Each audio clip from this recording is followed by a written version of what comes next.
Hi, I'm Matt Molina, Executive Director and founder of NYC H2O. Welcome to the Ridgewood Reservoir, a cultural and ecological treasure right here in Highland Park. We're going to go on a tour of the reservoir, and I'm going to show you some of the projects that we've accomplished and some of the areas that we're still working on. We've brought over 5,000 students here on free water ecology and engineering field trips, with the idea of educating our future leaders and voters so that they can be informed about making decisions about climate change and hopefully improving conditions when they're older. The reservoir is 50 acres. It's a large site comprised of 3 different basins. Only a small fraction of that area is accessible to the public. We're working on projects to increase more areas of the reservoir to the public, including inside the basins where the dense forests are, where some of the most beautiful and lush nature exists. In doing so, we'll create a nature center and be able to bring even more students here than we already do now. Come along, let's go on our tour. Welcome to the H2O traffic light, which allows people to cross safely from the parking lot to the reservoir. We lobbied for 2 years to get this traffic signal installed. Before that, we used to have to stand in the middle of the street and block traffic with our bodies like this in order for our students to cross safely from the parking lot to the reservoir. In the end, what made the difference was a call to the COO of the Department of Transportation, who, as luck would have it, was a park ranger here not 20 years ago. And she said, yeah, there should be a traffic signal here to allow people to cross safely. And luckily, now there is. First stop, this sign, which advertises our upcoming volunteer event this Sunday, December 15.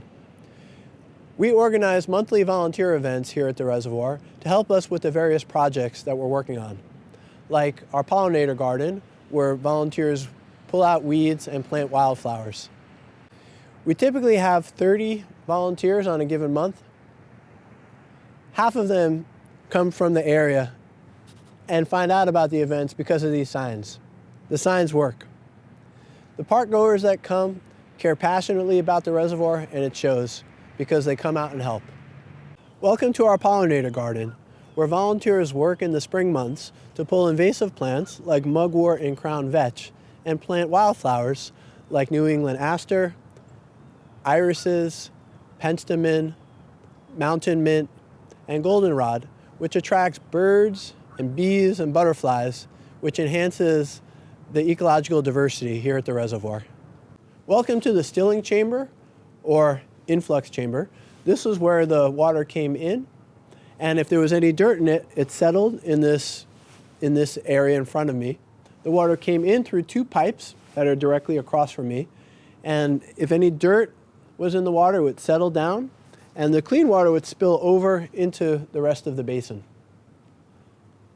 The Ridgewood Reservoir is the last remaining vestige of the old Brooklyn Waterworks, built by the city of Brooklyn in 1859, when Brooklyn was a separate city from New York. NYC H2O wrote the National Historic Register application to list the reservoir and make it a National Historic Landmark. We clear the area of trees and vines and debris twice a year because otherwise it would be covered and no one would notice it. Now, people have a chance to appreciate it and to see that this used to be an old reservoir and see the old infrastructure. Welcome to the middle basin, which holds a freshwater pond. We're working to remediate the Phragmites from the pond with the intent to open it up for fishing and boating. The problem with the Phragmites is that over the last 20 years, they've taken over half the area of the pond. They're a very aggressive plant.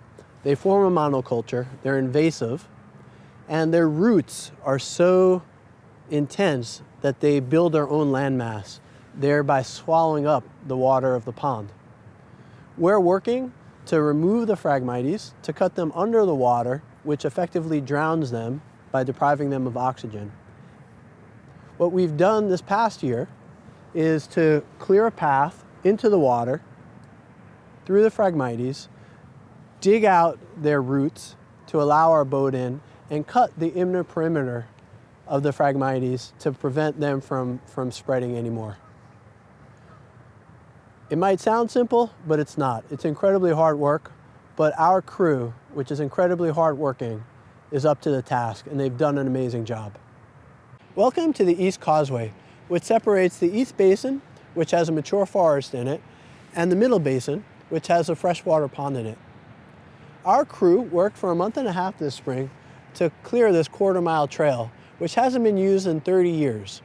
And over that 30-year period, became completely overgrown with dense brush and vines and trees, and was completely impassable.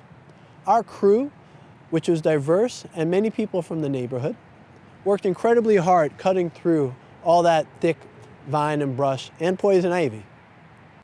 The Causeway has this beautiful border fence that dates from 1859 that's mostly intact. But there are sections that are missing. So while this path is not open for safe daily use, we do provide guided tours on a monthly basis for the community.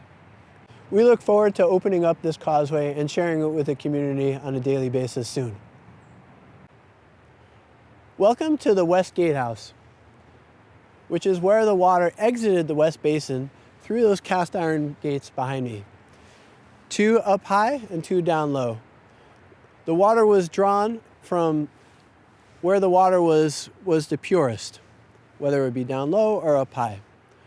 We're standing at the opposite end of the basin from the influx chamber, where the water entered the basin. The gatehouse would be an ideal location for a visitor center because inside, all the original fixtures are still intact. The gears, the valves, and all the metalwork is still intact and just requires a little bit of cleaning up.